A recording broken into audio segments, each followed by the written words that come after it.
खुलुमबाय आं माइनाव बसुमतारी गिबियावनो नोंथांमोनखौ आंनि चेनेलाव बरायहरबाय लोगोसे गोजोन फुंबिलिनि गाहाम हामलायथि बावहरबाय नोंथांमोननि थाखाय आङो लानानै फैलायबाय गोदान मोनसे रादाब नोंथांमोना भिडिअखौ अननानै जोबजासिम नायलांदो।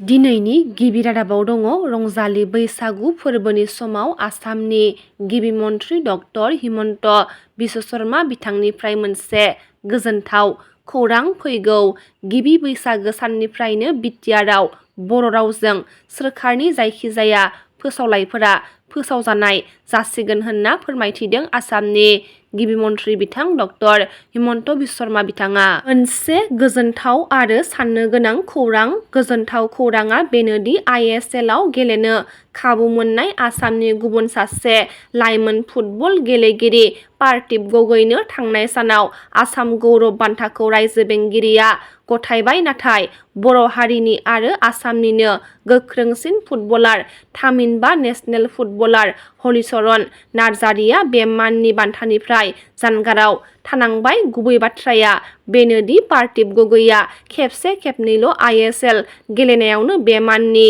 बान्थाखौ आजावनो हाबाय। नाथाय हलिचरन नार्जारिया भारतनि नेशनेल फुटबल टीमआव गोबां खेब गेलेसेयावबो आरो ISLआव लान्थ्रियै मोनफ्रोम सिजनखौ गेलेसेयावबो दिनै आसाम गौरब बान्थानिफ्राय मानि जाहोनाव थालांखो बेयो मोनसे गिदिर सोंथि जाना फैदों। आमेरिकानि साहा टेक्सास मुलुगसोलोंसालिनि बिबुंगोरा डक्टर क्रिस्टिना वाटसनआ गसाइगाव बर' दोरोङारि सि दाग्रा मिरु लफाय सानसालिखौ नायगिदिंहैदों। बिथांजोआ बुंथिदों दि बर'फोरा गासै सा सानजा ओनसोलनि साबसिन सि दाग्राफोरनि गेजेराव सासे होनना मिथिजायो। बिथांजोआ जुनियायै हौवा आरो हिन्जाव मोन्नैजोंबो गानजानाय बर' दोरोङारि मफ्लार स्कार्फ आर'नाइखौ गोसो बोहोयो।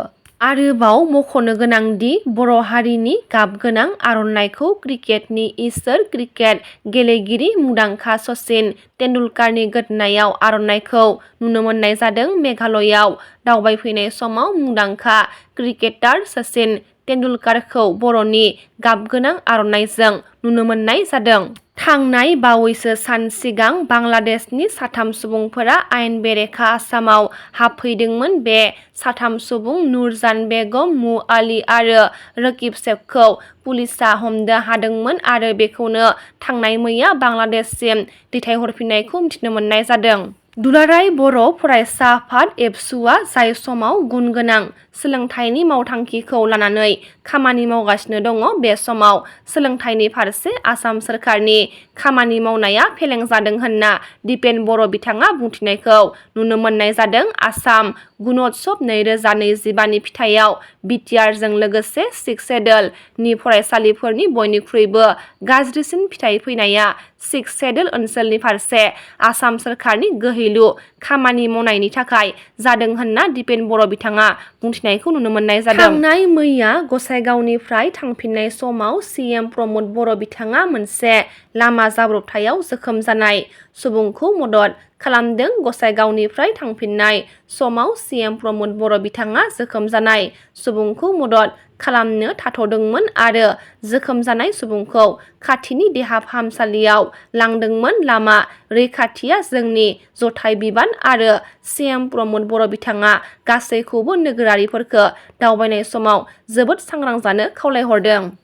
दा बर'सनि लिरगिरि UCCनि बारग' गोरायुं डक्टर रबिन्द्रनाथ मोसाहारि बिथाङा थांनाय साननि फुंबिलि समाव रुंसारि जाबाय होनना खौरां मोननाय जादों। बारग' गोरायुं डक्टर रबिन्द्रनाथ मोसाहारिनि जोबथा बिदाय हाबाफारियाव मिरु एबसुनि लोगो आफादगिरि खोरोमदाव औवारी, बड'लेण्ड मुलुगसोलोंसालिनि रेजिस्ट्रार डक्टर सुबुं बसुमतारीजों लोगोसे मिरु एबसु आरो चिरां जिल्ला एबसुनि दैदेनगिरि आरो गोबां सानसुमैफोरा नुजाथिफैदोंमोन। थांनाय साननैसो सान सिगां गोदानै दाजानाय अल्टारनेटिभ पार्टी अफ बर'लेण्ड दोलोनि आफादगिरि डक्टर अनजालि दैमारी बिथांखौ उदालगुरि जिल्ला UPPLनि दैदेनगिरिफोरा सोंखारिनायनि सायाव फिनजाथाय होदों। अल्टारनेटिभ पार्टी अफ बर'लेण्ड दोलोनि बुंथिगिरि बोसोन बानस दैमारीया खौरां बिजोंनि गेजेरजों खुंगा 5थि अल आसाम कालिपायतु चेम्पियनशिप 2025 आव क'क्राझार